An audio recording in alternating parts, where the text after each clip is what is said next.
Hello friends, मैं doctor Ketan Shah Ahmedabad Gujarat से। आज हम बात करेंगे हर्निया पे। इसके लिए हमने इनवाइट किया है डॉक्टर रमेश शाह, जो 30 इयर्स से एज ए जनरल सर्जन काम कर रहे हैं और एनोरेक्टल मतलब पाइल्स और हर्निया और बहुत सारे ऑपरेशन किए हैं।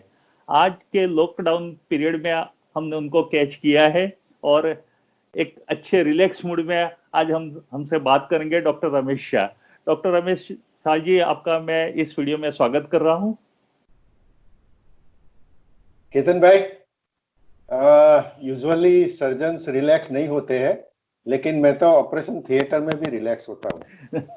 And one more thing, I am very comfortable in my operation theatre rather than anywhere else. अरे वाह, ऑपरेशन थिएटर में मैं सबसे ज्यादा कंफर्टेबल होता हूँ। तो वो पेशेंट लकी है कि जो इतने रिलैक्स।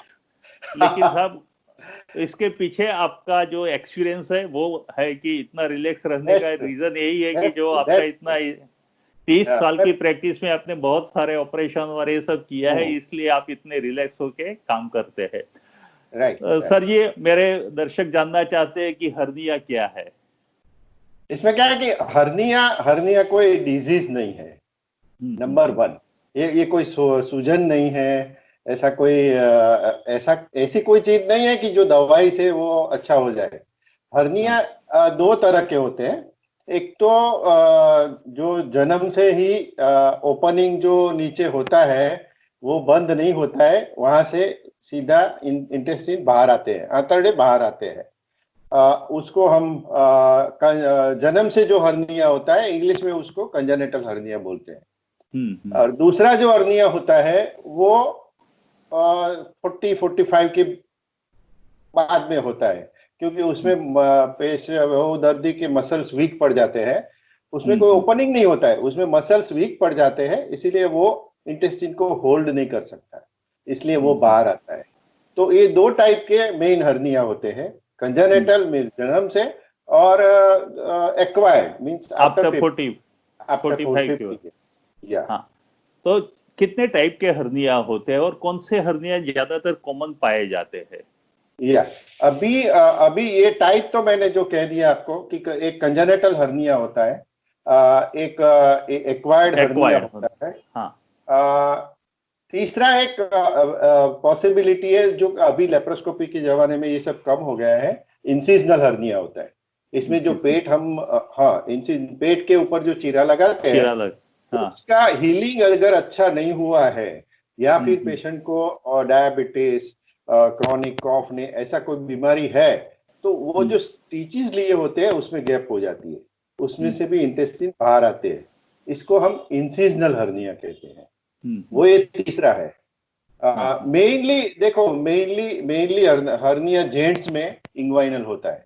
इंग्वाइनल मीन्स पेट के नीचे के जो पेशाब की हमारी गोटी होती है उसके बाजू में मेनली। हाँ, जेंट्स में तो वही होता है नंबर वन। लेडीज में यूजुअली अम्बिलिकल हर्निया होता है। जो हमारी ड्यूटी होती है उसमें वीकनेस आ जाती है, तो वो बाहर आ जाती है। तो मेनली लेडीज में अम्बिलिकल हर्निया, लेकिन लेडीज में वो इंग्वाइनल हर्निया हो सकता है। और जेंट्स में इंग्वाइनल हर्निया मोस्ट कॉमन है, लेकिन उनमें भी अम्बिलिकल हर्निया हो सकता है। बाकी जो इंसिजनल हर्निया है वो अभी कम हो गया है, क्योंकि अभी तो लेप्रोस्कोपी सुचरिंग मटेरियल अच्छा हुआ है, तो काफी फर्क पड़ गया है। क्या सिम्टम्स होते हैं, कैसे पता चले कि हर्निया है? बॉडी में कभी भी हम खड़े हो या खांसो, तो जो मैंने बताया कि होल है या फिर वीकनेस है, उसमें से पेट के में जो आंतरडे होते हैं वो बाहर आते हैं, इंटेस्टिन बाहर आते हैं तो एक जात का फूल जाता है। जैसे हम फुग्गा फुलाते हैं तो कैसा फूल जाता है, ऐसे फूल जाता है। फिर जैसे ही आप रिलैक्स हो जाओ, जैसे ही आप सो जाओ, तो फिर वो वापस चला जाता है। तो इसमें this is a silent disease.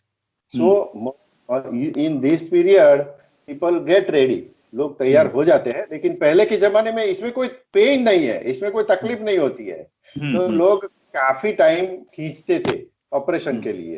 कि अभी क्या जरूरत है, कोई जरूरत नहीं है। लेकिन कहीं भी अगर कपड़ा फटा है तो उसमें रफू जरूरी है। वैसे ही हर्निया हुआ है तो वो मैश डाल के रिपेयर करना जरूरी है, क्योंकि अगर हम नहीं करेंगे तो वो धीरे धीरे गैप बढ़ता जाएगा तो उसका रिपेयर अच्छा नहीं होगा। कपड़ा अगर ज्यादा फटता है तो फिर रिपेयर अच्छा नहीं होता है ना।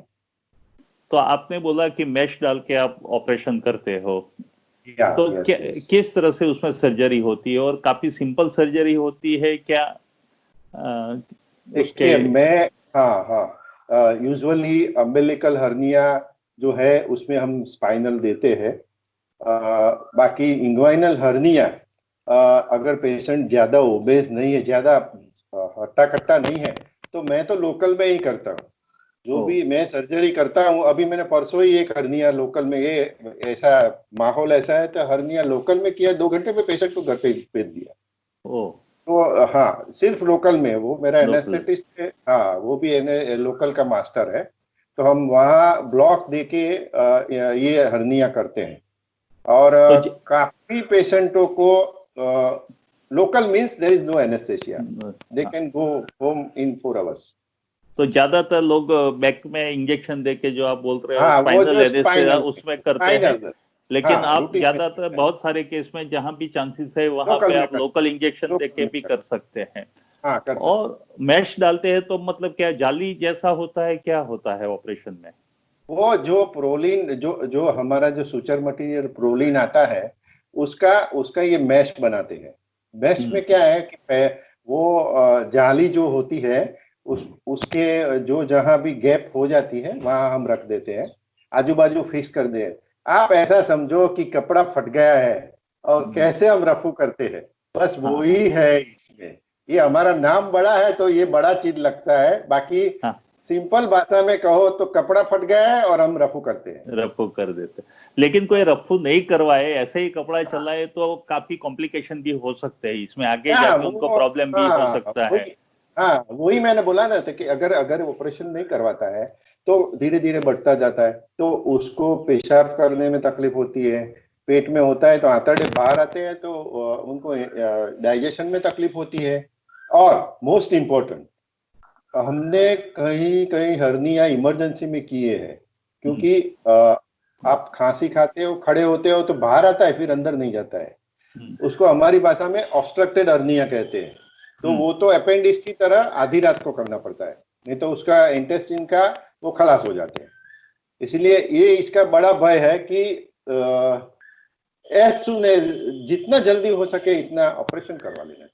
तो साहब मैं ये पूछना चाहूंगा डॉक्टर रमेश शाह जी कि ऑपरेशन ही इलाज है कि कोई मेडिसिन से या कोई और तरीके से इसको, अगर बच्चे में जैसे आपने बोला कंजेनिटल तो बच्चे में होता है, उसमें कोई मेडिसिन काम करती है कि ऑपरेशन ही इलाज है?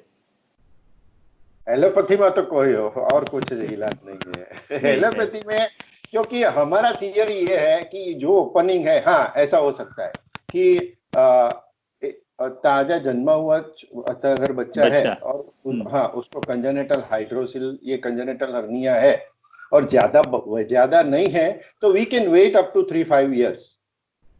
तो कुछ मसल्स डेवलप हो जाए और कभी उससे। हाँ, तो कभी वो बंद हो जाता है और अच्छा हो जाता है। लेकिन अगर हर्निया है तो हमने एक एक दिन के बच्चे को भी ऑपरेशन किया है, तो वो तो तो करना ही पड़ता है। करना ही पड़ेगा। देखिए अगर कुदरती डिफेक्ट आ गई है, भगवान ने हमें वो भेजा नहीं है, तो वो तो हमें पूरा करना पड़ता है। ओके। और एक बार ऑपरेशन किया तो वहां फिर से हर्निया हो सकता है कि एक बार ऑपरेशन किया तो नहीं होता है प्रॉब्लम? देखो पहले जब जब हम पढ़ते थे मेडिकल में, तब हम्म, इसका रेट 8% था। हम्म, रिकरेंस रेट 100 पेशेंट में ऑपरेशन करो तो 8% एक, होता था, हम्म, 8 में होता था। हम्म, अभी जो ये मैश आ गई है, रिपेयर अच्छा होने लगा है, हम्म, पेशेंट्स एकदम जागरूक हो गए हैं, तो हम्म, अभी 1-2% ही हुआ है रिकरेंस हम्म, में। 100 आदमी को हम करो, 100 पेशेंट को, तो 1-2 को ही होता है। और किसको होता है? हम्म, नंबर 1, किसी को प्रोस्टेट का तकलीफ है और पेशाब में जोर करना पड़ता है उसको। हम्म, नंबर 2, कॉन्स्टिपेशन है और टट्टी करने में जोर करता है। नंबर 3, अगर वो क्रॉनिक कफ है उसको, ओबीडी बहुत पीता है, खांसी बहुत है, उसको होता है। नंबर 3 डायबिटीज को, नंबर 4 डायबिटीज पेशेंट है उसको होता है। ये जो इम्यूनो कॉम्प्रोमाइज पेशेंट है, ये लोगों को रिकरेंस होता है, बाकी नॉर्मली किसी को नहीं होता है। ठीक है, और एक बार ऑपरेशन हो गए फिर कुछ उनको सावधानी रखनी जरूरी रहती है कि जैसे फिर से रिकरेंस नहीं हो? आपने बताया इस तरह से कॉन्स्टिपेशन नहीं रहना चाहिए, तो कफ हो तो उसकी ट्रीटमेंट तो वगैरह भी बराबर है। जरूरी। अगर उनको प्रोस्टेट का प्रॉब्लम है तो प्रोस्टेट की ट्रीटमेंट करवानी चाहिए। कॉन्स्टिपेशन है तो कॉन्स्टिपेशन की ट्रीटमेंट, क्रॉनिक कफ है तो उसकी ट्रीटमेंट करवानी चाहिए। बराबर है। वो ये सब होने के बाद ही ऑपरेशन करवाना अच्छा है। हम ये 3 क्वेश्चन तो पूछ ही लेते हैं पेशेंट को ऑपरेशन से पहले। और हाँ, ऑपरेशन से पहले। और दूसरा क्या है कि हम जब भी सर्जरी करते हैं पेशेंट को कह देते हैं कि आपको 3 महीने तक कोई स्ट्रेस वाला काम नहीं करना चाहिए। कोई जिम में जाता है, कोई डोल वोल उचकता है, वो रूटीन काम कर सकते हैं। हैवी वेट नहीं उठाना है। हैवी वेट नहीं, बस जहां जहां हमने रिपेयर किया है उसके ऊपर स्ट्रेस नहीं आना चाहिए। फिर 3 महीने के बाद सब अलाउड, एवरीथिंग इज अलाउड। सब लास्ट क्वेश्चन की ये देखने से ही पता चल जाता है कि आप कोई इन्वेस्टिगेशन भी करवाते हैं कि सोनोग्राफी या एमआरआई, सीटी स्कैन, ऐसा भी जरूरी होता है कि सिर्फ देखने से ही पता चल जाता है?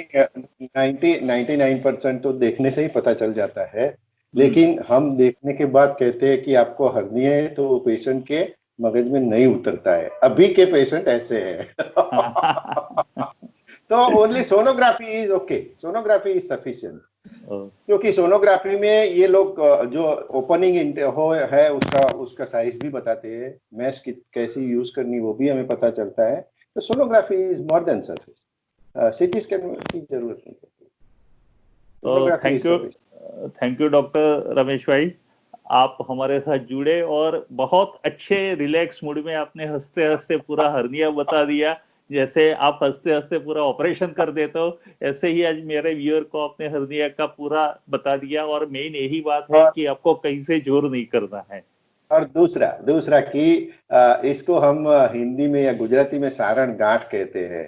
तो हमेशा पेशेंट ऑपरेशन के बाद पूछते हैं कि गांठ कहाँ है, तो मैं ऑपरेशन से पहले पेशेंट को समझा देता हूँ कि ये कोई गांठ नहीं है, इसको हम अंदर, आपकी गांठ को अंदर भेज देते हैं और उसके ऊपर रिपेयर करते हैं। तो बराबर है, वर्ड में गांठ नोट शब्द आता है लेकिन कहीं गांठ नहीं है। This is more important. And second thing कि लेप्रोस्कोपिक जो हर्निया रिपेयर होते हैं उसके बहुत लिमिटेड इंडिकेशन है, लेकिन सब जगह पे लेप्रोस्कोपिक हर्निया रूटीनली होता रहता है। I think it is not good. उसके है उसके इंडिकेशन है, वो अच्छा है, लेकिन पर्टिकुलर पेशेंट में, not in all. Most as a surgeon आपको डिसाइड करना है कि लेप्रोस्कोपी सर्जन करना है कि दैट्स राइट। अपेंडिक्स की तरह अगर पतला पेशेंट है तो उसको अपेंडिक्स में लेप्रोस्कोपी की जरूरत ही नहीं है। अगर ओबेस पेशेंट है, खराब पेशेंट है, एकदम ओबेस है, तो उसमें laparoscopy will help. Laparoscopy is a master thing, but it is to be used in particular indication.